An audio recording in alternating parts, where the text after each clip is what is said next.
Today in Europe. This is the time of day when the Columbia Broadcasting System brings you news from abroad. And this is Bob Trout in New York, about to call in CBS representatives for their reports direct from Europe. Today, the German offensive seems to be underway all right, even though those small raids on the English coast were in the nature of tests. On the Western Front, you know, the German troops have pushed the French soldiers back off German soil at a heavy cost in men, according to the French reports. Let's hear first from the capital city of the nation, which is moving into action on land and on the sea and in the air. For the report of William L. Shirer, we take you now to Berlin. Good evening. This is William L. Shirer in Berlin. The hero of Germany tonight is one Lieutenant Captain Preen, a typical daredevil German submarine commander who returned with his U-boat to Germany today and recounted to his fellow countrymen an almost unbelievable story of how he got into the British naval base at Scapa Flow and shot his torpedoes at some of Britain's greatest battleships.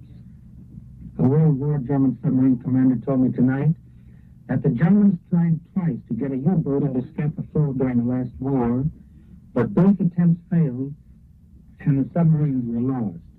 Even German naval circles appear to have believed that a submarine had only one chance in 100 of getting into Scapa Flow, but that one could get into it, blow up a battleship, and fire a torpedo at a second, as the Germans claim, and then get safely out of that formidable naval base, protected as it is by steel nets and mines, not to mention torpedo boats, while the Germans themselves didn't believe it possible.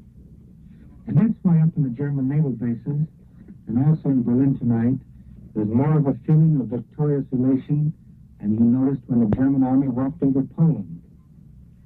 The hero himself, Admiral Raeder, the German naval chief, went up to the seaport to welcome him back today and decorate him and his crew with iron crosses. The hero himself is a dark, blonde, stocky little fellow, just over 30, married and father of one child. A few minutes ago, he broadcast an account of his exploit, and this is what he said. That he sighted the boom protecting the entrance to Scapa Flow, studied it, then edged his submarine through it without mishap. He took a quick glance around with his periscope, noticed a battleship in front of him and one behind, both lying at anchor, and loosed his torpedoes at once. Before he could get away, he goes on, he saw by the battleship to the north of him a great fountain of water followed by a fountain of flame. In the meantime, in the opposite direction, he observed that the ship to the south of him had exploded. He speaks of three, one after another, and then the bridge, masts, guns, and all went up in the air. The ship burst to pieces like atoms, was the way he put it. This, he surmised, was the Royal Oak. As to the first ship, which he thinks was a Repulse because of its two funnels, he says he observed as he was steaming out of the base that the forward part was sinking into the water, and that's why he reported that the Repulse was, in his opinion, put out of action. Having seen the damage, he says, he lost no time in edging his way through the boom and out into the open sea. The English, he said, apparently thought he was still in the harbor, as he could hear drift gun discharges at a distance. Apparently no attempt was made to pursue him, and he got safely back to Germany this morning. I return you now to Columbia in New York. That was Berlin. Now, the news from Paris has been that the French retreat from German soil was a move carefully planned in advance. For the very latest news of Paris, here is the report of Thomas B. Grandin. Go ahead, Paris. This is Paris. The communiqué from General Headquarters this evening shows no very striking development. Here it is. Local activity along the whole front. Positions are the same as this morning, though there has been hotly contested infantry fighting at certain points. A German merchant ship was captured by our Atlantic fleet. That's the end of the communiqué. It shows that no big German offensive has been launched as yet. The French forces appear to be waiting along the lines of resistance mapped out by the High Command here, as I told you this morning, after the partition of Poland, which came earlier than expected and made France decide to adopt defensive rather than offensive tactics. Now, we understand as far as Hitler's strategy is concerned that a message of great importance has been sent from Berlin to Moscow. The Paris Soir believes this letter to be the beginning of the Soviet-German consultations that were specified in the accord signed on September 28th between the two powers. The main subject listing comment in the evening papers is, of course, the meeting at Stockholm tomorrow. Editorials here state that Finland is a nation closely connected with Scandinavian countries, and according to French opinion, Finland, Sweden, Norway, and Denmark have a mutual interest in warding off both Russian and German imperialistic expansion northward. Germany, it's thought, has two aims in view. First, to make these northern neutral countries sponsor Germany's peace offensive. It's asserted here that Nazi propagandists are trying to marshal up the specter of Bolshevism. Frenchmen are saying Hitler admits his mistake and is urging the Scandinavian states not to make the same one. I know absolutely nothing of all this firsthand. I merely report what's being said here. The second aim of Germany, according to the Paris Times, is to dominate Denmark and Sweden completely in an economic way. It's pointed out that Swedish iron ore is essential to the Reich. Moscow, on the other hand, declares Azul sour wine in the Paris-Soir is like an octopus, bending tentacles toward Bessarabia, Lemberg, and the southern shore of the Baltic. And now, a fourth long Soviet arm, he writes, is obviously going to be pushed through Finland into Scandinavian countries. Jean Souvenin believes that Pasovitsky returned to Helsinki with three definite suggestions from Moscow, namely, that Finland should cede military bases to Soviet Russia, that Finland should give up any hope of remilitarizing the Åland Islands, and that a treaty of mutual military assistance should be signed between the two nations.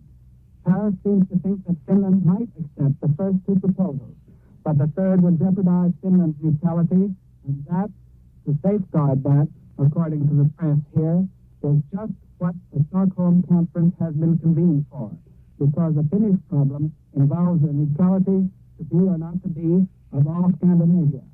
This is Thomas Grandin returning you now to London for a report from Edward Murrow. Go ahead, London. This is London. The German war in the air occupies the attention of Britain tonight. For the east and the northeast coasts of England, the side nearest to Germany, this has been a day of air raids and air alarms. Two air raids actually took place on Scapa Flow, the famous naval anchorage in the Orkney Islands off the Scottish coast. His Majesty's ship Iron Duke, an old battleship now used for training purposes, was damaged. But the official announcement says there were no casualties. According to the latest information, 4 or 5 German planes were brought down during the course of the day. Mr. Winston Churchill, the broad, bald, belligerent First Lord of the Admiralty, stood in the House of Commons today and told its members that the Royal Oak was sunk while riding at anchor at Scapa Flow. How the U-boat penetrated the defenses of the harbor is a mystery. It was invulnerable during the entire period of the last war. It appears possible, at least, that the submarine has escaped. Mr. Churchill described the affair as a remarkable exploit of professional skill and daring. 2 official statements, called White Papers, were issued in London today. The first deals with Sir Neville Henderson's version of the events leading to the outbreak of the war. That document will be of primary interest to historians. But the other White Paper deals with an important problem still unsolved: India's cooperation in the conduct of the war. Briefly, the Viceroy of India, Lord Linlithgow, proposes the establishment of a consultative group representing the major political parties in British India and the Indian princes, over which the Viceroy himself would preside. At the end of the war, the British government would be willing to hold consultation for the purpose of framing such modifications of India's relations to the British Empire as seem possible. The first reactions of the All India Congress Party to this proposal have been unfavorable. There is no late news from the Western Front. So far as we know, British troops have not been in action. But radio listeners in this country tonight heard the first sounds of British troops in France. They heard a record of British boots on French cobblestone and the sound of bagpipes as a British battalion marched toward the front. An Amsterdam newspaper reports through its Berlin correspondent that Pastor Martin Niemöller, the German evangelical pastor who has been in a Nazi concentration camp for the past 2 years, has asked to join the German forces. Pastor Niemöller is said to have written to Nazi authorities pointing out that he was not asking to be released from the concentration camp, but that his patriotism had induced him to take this step. There's a brief message from Bill Henry, Columbia's war correspondent with the Royal Air Force in France. He says, "I drove for miles today behind the lines in northern France. I thought of the strange and ugly tricks that war can play. Near pleasant acres where the farmers plow and harrow have smoothed the marks of 20 years ago, There still remain long stretches where holes and mounds and strangely interconnected ditches give mute evidence of a war which neither time nor toil has yet succeeded in erasing from the earth. The woods were fenced off with wire, barbed wire, rusted and weather-worn, a relic from the last war. Just inside was a large sign which read, "Reserved from hunting." Now, here's one piece of information for Major George Fielding Elliott, who I understand is to follow us on this program. It has to do with British troops in France. Naturally, being British, they prefer British beer. Some of the troops in France have been a little less than enthusiastic about the French beverage. But there is good news for the discontented today, because last week, 4,800,000 pint bottles of British beer were shipped to the field force in France. I return you now to Columbia in New York. That was London. After some weeks of diplomatic movements, the news is now military news. As the Germans give signs of carrying the war to the British Isles, here to discuss the military picture is CBS military expert, Major George Fielding Elliott. And here's Major Elliott.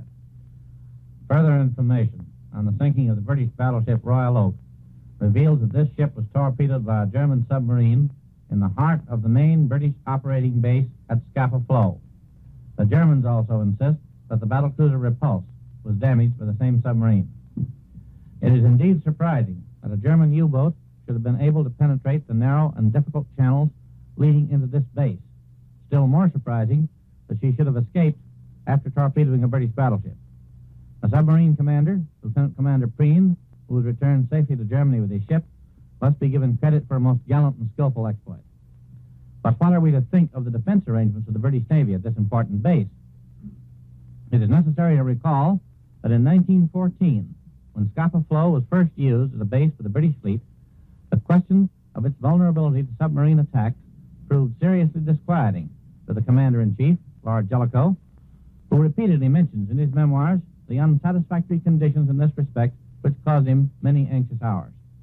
It certainly would appear that in 25 years, either effective measures could have been taken to protect British warships lying inside Scapa Flow, or if such measures were found to be impracticable, some other base might have been selected. The German air attacks, which succeeded in damaging 2 large cruisers and a destroyer on the Firth of Forth, and the subsequent air attacks on Scapa Flow itself, in which injuries were inflicted on the old battleship Iron Duke, once Jellicoe's flagship, indicate that the Germans are, as previously suggested in these broadcasts, working their air and submarine operations very closely together. Considered along with the loss of the Royal Oak and the previous loss of the Courageous, they must raise in the minds of all observers the question as to whether the Admiralty have adequately considered the risks to which large ships are exposed in operating within range of enemy shore-based aircraft in these narrow waters. I'm sorry, Major Elliott, but our time is up. This is the Columbia Broadcasting System.